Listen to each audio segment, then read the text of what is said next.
Yahoo! Hello, hello, hello mga masters and mga ka-G! Good morning, good morning, good morning, good morning po sa inyong lahat dyan sa Pilipinas at sa buong Asian countries. At kung saan ka mang lupalop ng ating mundo, ay hayaan niyo muna akong batiin ko po kayo ng good morning, good noon, good afternoon, good evening, at good night na sa mga matutulog na.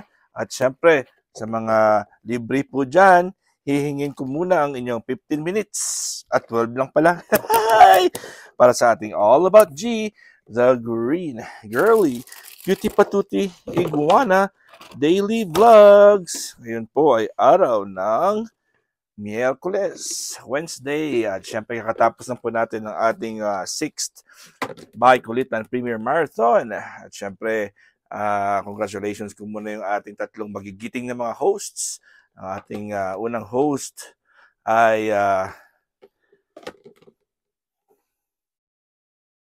si Madam Razel Williams, syempre from Hong Kong, and followed by ang ating Inday Ana vlog from Manila, and of course ang ating Ate Bums, syempre dyan din sa Pinas, ang ating tatlong hosts. At syempre maraming salamat din po sa ating mga umakyat, mga nag-support at kumanta sa ating nakisali at nakipag-support, nakipagbigay ng kanilang oras sa ating mga hosts, lalo na yung ating mga singerists. Siyempre, salamat. Hindi ko na po kayo isa-isa na. At sa ating lahat na nag-premiere, sa ating lahat na nag-support, maraming salamat po. Ngayon po ay maglalagay po tayo ng food ng G natin. Alam ko po ang G natin ay gutom na gutom. Buong araw po ako kahapon ay naglilinis po ako kahapon. Marami akong ginagawa sa aming clinic. Kaya po ako po ay, ayun na, tingnan mo ng G natin, no? Ayan, gumalaw-galaw po ang G natin. Kunwari po daw ay ayaw niya. So bagong bili po yan, Country Greens. Country Greens po yung binili ko. Tsaka yung isa ay isang spinach and spring mix. Iba naman yan. Spring mix na pero may spinach. Yung kasi yung ibang binibili po natin ay spring mix lang po yan. So nagbaba-variety lang po ako para hindi naman, para meron namang variety ang gin natin at hindi po siya hindi po boring yung kanyang pagkain. Siyempre no, si G pa. Si G special nating anak. Kailangan po ng iba't ibang gulay. Yan po ay ina-alternate natin para pag pagkuwat natin ay may parang sandwich lang po siya, ay hindi po pare-pareho yung makukuha natin. Ina-alternate parang gumagawa tayo ng mango float na may layers po siya. O, di ba mga masters? May layers po siya para po na pag kumuha na tayo ay parang ganun, isang hakop lang. Isang hakop ay makakuha tayo ng combination. Di ba mga masters? Mga ka-G? O, di ba? Ayan. At ayun, ako po ay mag-i-invite ulit sa inyo this coming Thursday, which is bukas. O, di ba? Bukas na naman. Thursday, meron na naman tayong 7th Premier Marathon ng ating Bahay Kulitan. At sa mga gusto pong mag-join, ay gumawa na po kayo ng inyong mga premieres. Gumawa na pa kayo ng inyong 5 minutes to 12 minutes maximum. So 12 minutes po ang maximum ha. Kung maaari po, pwede naman siyang, halimbawa, hindi talaga ano, pero hanggang 12 minutes and 5, siguro 5 seconds, palugit lang. Pero kung ang ano, hanggang 12 minutes lang talaga. Kasi po ay para makabalik po tayo sa ating hosts. Okay? So, as much as possible po, magsimula na po kayong gumawa ng videos na less than 12 minutes or 12 minutes sharp. Yun na po ang pinaka-importante para respeto na rin po natin at mabigay naman natin yung chance sa yung ating hosts parang para makapag syempre kailangan din ng host natin yan ng WH nila. So, kailangan tayong bumalik dun sa ating hosts, di ba?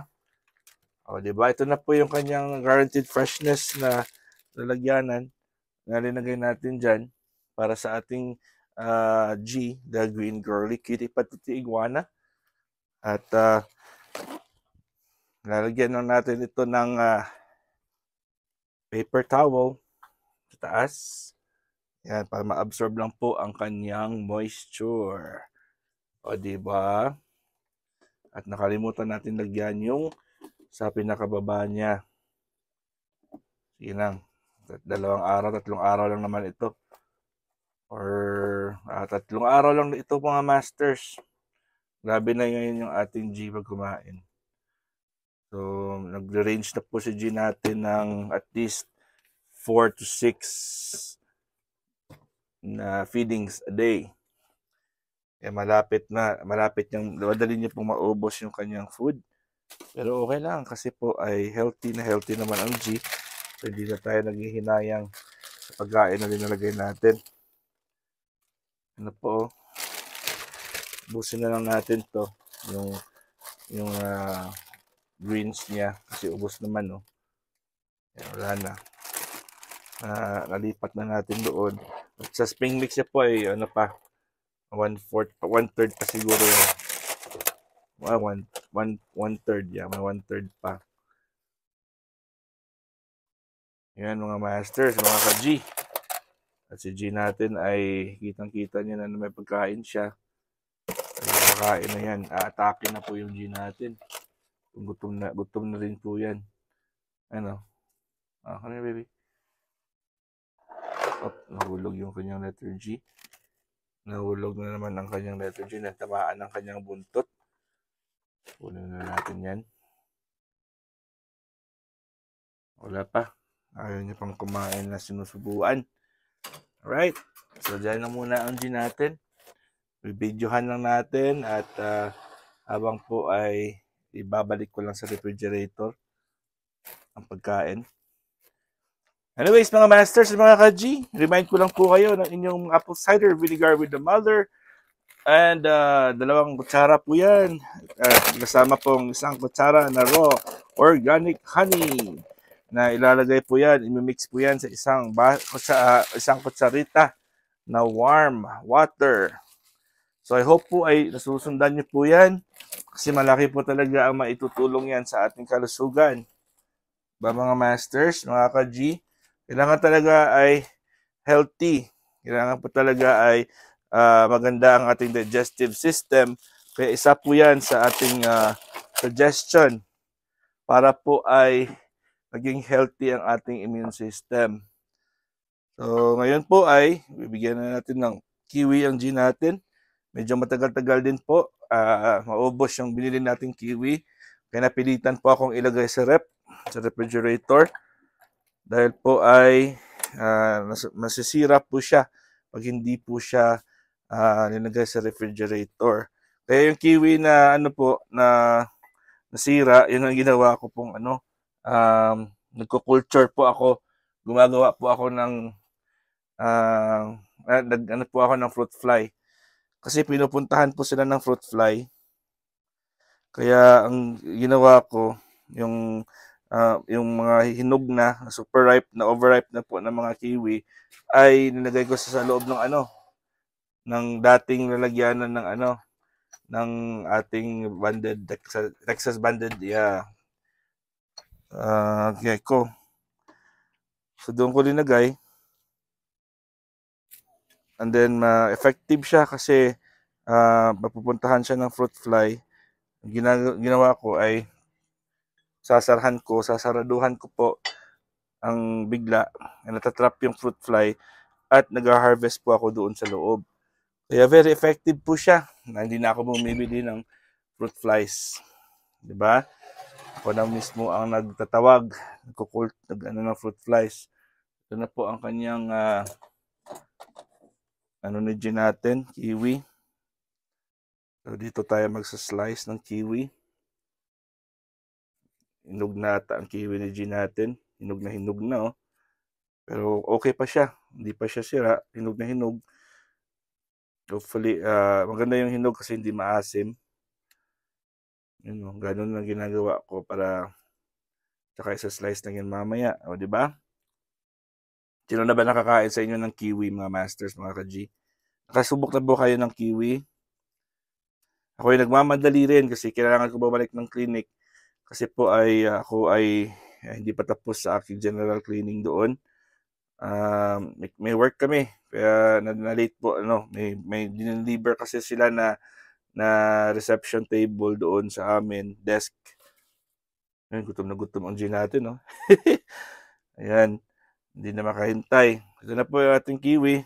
Slice lang natin yan. Ganun, no? At kumain na po ang G natin. Hindi na makapaghintay sa kanyang kiwi. Kumain na talaga. Ayun, at nag-deliver po sila. Ginawa nila na Papa Ruben at saka yung kaibigan niya kami ng reception table. Ang haba. So, kailangan kong i-arrange sa clinic kasi hindi naman nila yung dati, yung original na nilagay ko doon, hindi naman nakuha. So, doon pa rin. Siniksik lang talaga. So, wala akong lugar na maglalagyan noon. Ito na po ang ating kiwi, ang ating G.